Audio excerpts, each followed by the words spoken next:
Welcome to Mello's Minute.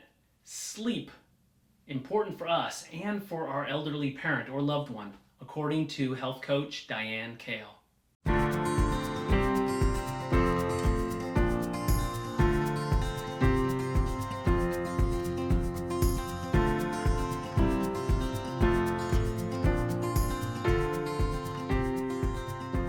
So sleep is nature's nurse, and we basically need 7 to 8 hours of sleep a night.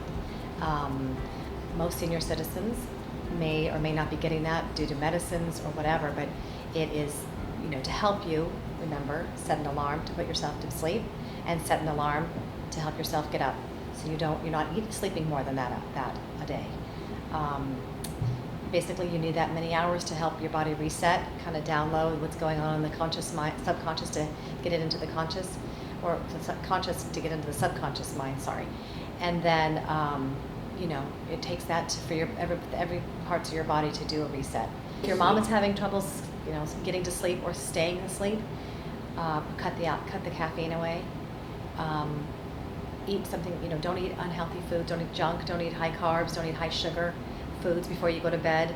Turn the TV off. Read a book. That blue light on your phone and on your iPad or your whatever is affecting your sleep patterns. I recommend putting a sleep mask on. It helps you block out all the light and it gives you a good night's sleep typically.